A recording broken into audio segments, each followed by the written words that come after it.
Si tu n'as jamais, au grand jamais entendu le mot pré-production, il est vraiment, oui c'est possible, il est vraiment grand temps que tu regardes cette vidéo.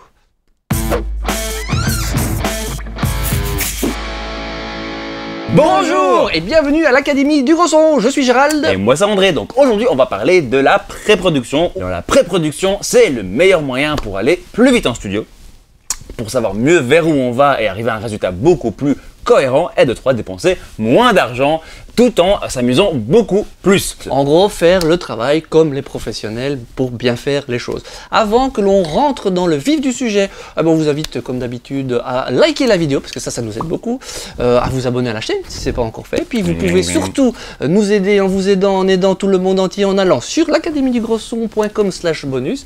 Là, vous rentrez votre email et vous allez recevoir plein de cadeaux qu'on a pour vous. Un guide d'achat si vous vous lancez dans le home studio, un tableau avec toutes les fréquences pour vous aider à mixer et plein de plugins gratuits, ça c'est le top des cadeaux, plus d'autres cadeaux à venir, donc allez vous inscrire, profitez-en. Et sans plus attendre, parlons de la pré-production. Tout d'abord, je vais vous expliquer c'est quoi une pré-prod, simplement pour ceux et celles qui n'ont pas vraiment l'idée, qui vous avez peut-être entendu le terme. Le sujet. Voilà, éclaircir, hop, petite lampe poche, c'est fait. Et ensuite, on va vous donner 3 points super importants à garder en tête quand vous faites vos propres pré-prod à la maison. Donc d'abord, c'est quoi une pré-prod? C'est tout ce que vous allez faire entre le moment d'avoir écrit un morceau et le moment d'enregistrer les pistes finales en studio. Donc ça va être la démo, ça va être les tests de différentes sonorités, instrumentation, arrangements, structure, etc. Ça va être tout le travail de qui va faire quoi, qui va jouer quel morceau, c'est quoi sur quoi on va vraiment se concentrer au moment de la préparation et de la répétition avant d'aller en studio, etc., etc. Donc en fait, une pré-production, c'est assez large comme terme. En studio spécifiquement, parce que nous on entend par pré-prod, surtout, c'est ce que je vais vous montrer ici à l'écran. Ici vous voyez, c'est un morceau que j'ai fait avec mes clients de Comet Line. Le morceau est sorti, s'appelle Fat Lights. Et donc le morceau fini sonne comme ceci.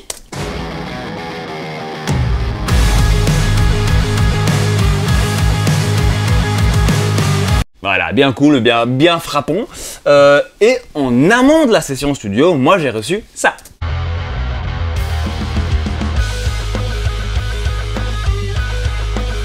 Donc voilà, une version somme toute un peu moins finie, moins prête à l'emploi, mais qui me donne déjà une très bonne idée de où on va aller, de qu'est-ce qu'est la structure du morceau, c'est quoi les riffs, c'est quoi les types de sonorités que je vais avoir avec eux. Moi je peux me préparer mieux, eux ils peuvent se préparer mieux aussi parce que je peux déjà leur donner un petit feedback. Et le simple fait d'enregistrer ces démos, c'était déjà l'occasion de bien répéter les parties à enregistrer. Pour nous cuisiner une bonne pré-prod quand vous allez venir enregistrer avec nous, il y a 3 points importants. La pré-prod, il faut vraiment prendre ça au sérieux parce que, comme disait André, c'est la façon de répéter. C'est comme si vous faisiez déjà le studio chez vous, donc il ne faut pas prendre ça à la légère. Et il est très important, le premier point, donc très important, c'est de jouer le plus possible en place. La plupart du temps, les productions sont au clic, donc c'est évidemment dans le cadre d'une production qui est faite au clic, pour une production quand même plus moderne. Donc en place et le plus accordé possible. Donc vraiment faire comme si vous étiez en studio parce que par la suite, on va avoir besoin de ces pré-prod pour se rendre compte. On va les utiliser aussi comme référence si vous enregistrez pas tous en même temps. Comme piste témoin. Voilà, comme piste témoin. Donc si... moins du thé. Moins de thé. Donc ça va servir comme piste témoin. Bon, imaginons qu'on commence juste par la batterie, on va utiliser juste les guitares et les basses, le chant, enfin, tout ce qui peut venir.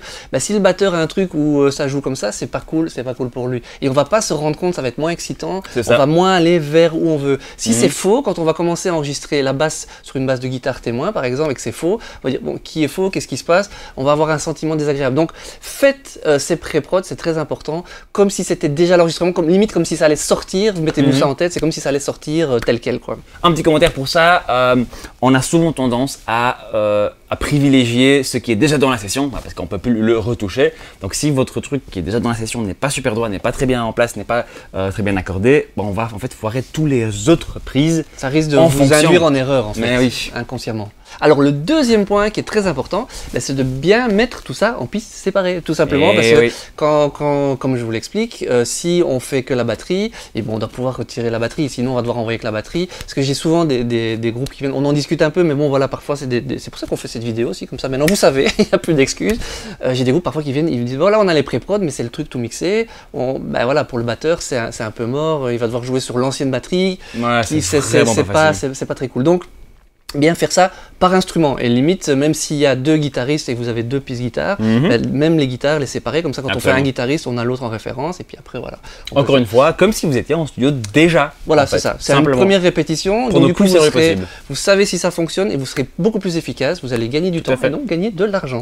Comme vous voyez ici d'ailleurs dans notre exemple, j'ai reçu 4 pistes de mes chers petits gars de chez Comet Line. J'ai reçu la basse, les drums, bon pas toutes les pistes séparées de la drum, juste la batterie mais sans rien d'autre dedans.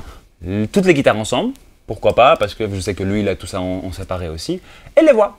Mais moi ça m'a permis d'à chaque fois enlever ce que j'ai déjà enregistré et comme ça avancer tout doucement, remplacer chaque piste de démo par la piste finale, tout en sachant où je vais.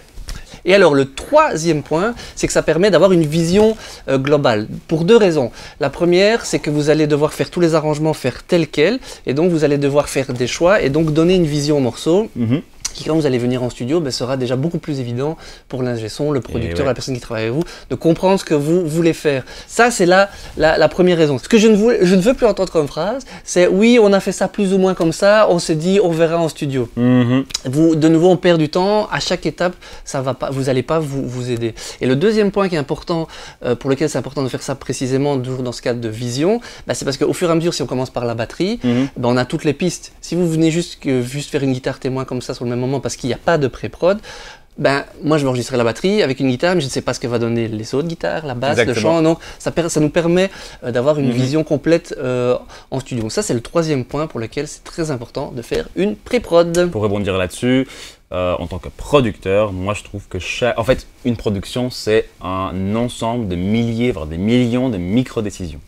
On ne prend que très rarement des grosses décisions en prod, c'est des micro-décisions qui se stackent l'une au-dessus de l'autre et qui, si elles sont bien faites, si elles vont toutes dans la même direction, vous donnent quelque chose qui est cohérent, qui est cool et qui accroche l'oreille. Si vous ne vous donnez pas l'opportunité de faire des décisions cohérentes, forcément le truc final ne le sera pas non plus. Donc voilà, ça c'est pourquoi les pré-prods sont super importante pour la qualité, mais comme on disait dans le début de la vidéo, c'est aussi une question de budget, de temps, de relaxation, de l'aspect relax en tout cas. J'ai toujours vécu les sessions bien préparées avec une pré-prod aux petits oignons comme ici, de manière beaucoup plus relaxe et beaucoup plus artistique en fait au final. On a essayé beaucoup plus de choses que des sessions où les gens arrivaient un peu au bon, on verra, allons-y, hop, on fait rec et puis on verra après quoi. Donc évidemment, tout est possible, vous ne devez pas faire ça. C'est pas absolument obligatoire, ça dépend aussi beaucoup du style. Ici, c'est ce qu'on conseille, en tout cas, à toutes les personnes qui veulent faire la pop rock, rock metal. Une production un peu moderne. Voilà, un peu moderne. Si vous faites du jazz ou du blues, ça a peut-être moins de sens, on est d'accord. Si vous faites un truc où c'est, entre guillemets, la magie du moment qui vous guide plus qu'autre chose, évidemment, c'est pas le truc.